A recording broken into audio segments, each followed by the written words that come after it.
Welcome to the University of Jos, a vibrant hub of academic excellence and innovation.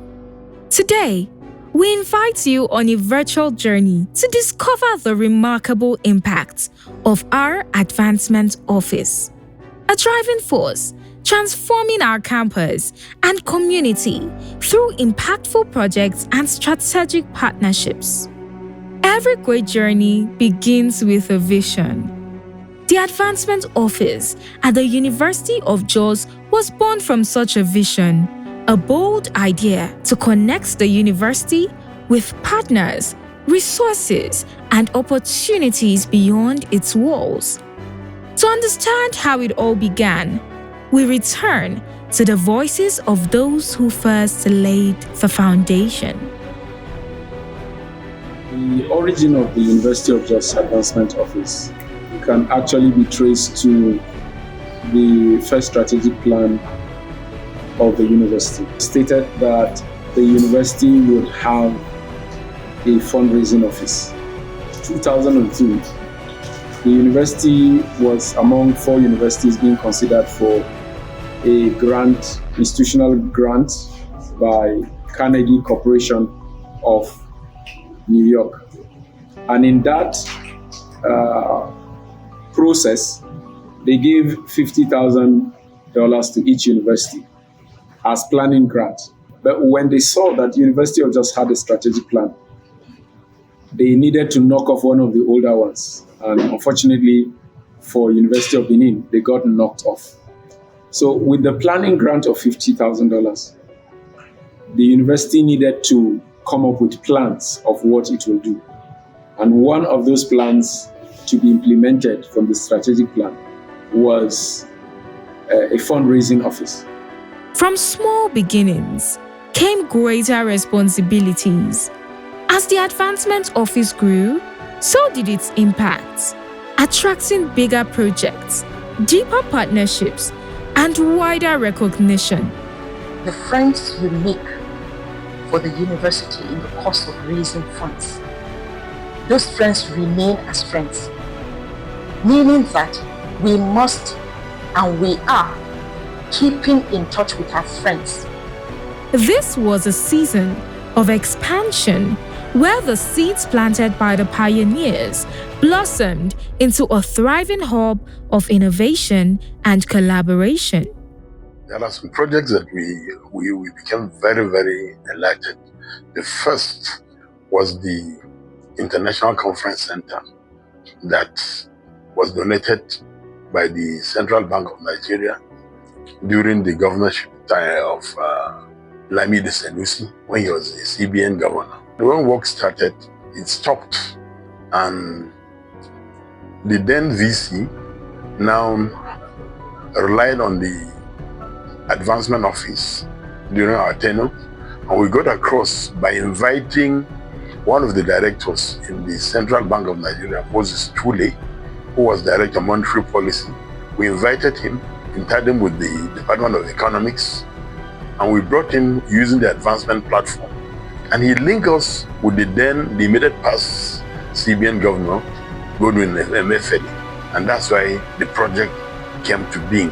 Because after the visit by the Vice Chancellor, Professor Memoko, the then Pro-Chancellor, Chief Tony Momo, we visited him with 1 or 2 members of the advancement team, and that's why the project came to be. So it's a kudos, a plus to Advancement Office and to the university in its elite. But growth is best measured through impact. The story of the Advancement Office comes alive in the projects it has championed.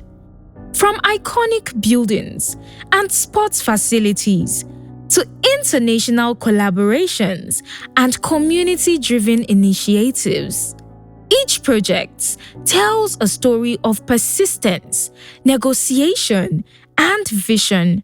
One of the first projects that handled by the Advancement Office is the ICFM. The ICFM was a donation from Carnegie. One of the major challenges was that of getting the space to host the facility. I know that Eventually, the Vice Chancellor, late Professor Theoden, had to step in to ask the Department of Geography to release that facility where the ICFM is hostage today. Our esteemed alumni are actively giving back, transforming the very spaces that shaped their formative years. Their contributions stand as a powerful reminder that education builds lifelong bonds. What was once nurtured within the Advancement Office has now grown into its own dedicated alumni directorate, continuing the tradition of service and impact even in greater measure. A university does not exist in isolation. It thrives within a community. Beyond classrooms and projects, the Advancement Office has also played a quiet but powerful role in fostering peace and harmony. Through dialogue, collaboration, and trust building, it has worked to bridge divides, prevent conflicts, and strengthen the bonds between the university and its neighbors, ensuring that growth is built on a foundation of unity and peaceful coexistence. In its early days, the Advancement Office built its identity through words and images. The Advance magazine, fact sheets, yearly calendars, and annual reports became tools to tell the university's story, shaping how partners, alumni, and the wider community saw the University of Jos. Publications and image building in the last 20 years, it has been a very good one, I must say, because at the inception of the office, we basically just had what we called then an alumni magazine.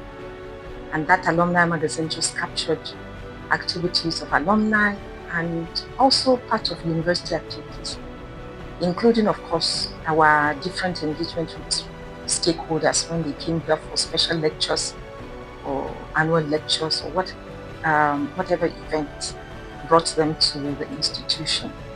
And over this period, we saw ourselves moving from developing just a few pages of this document to enlarging it to even a broader one, which meaning that more and more activities within the university were captured by the Advancement Office in this document. Though it was not strictly called an alumni magazine, we decided to give it a name. We called it Advance Magazine. Beyond print, the Advancement Office amplified the university's voice through public lectures and the Distinguished Alumni Lecture Series.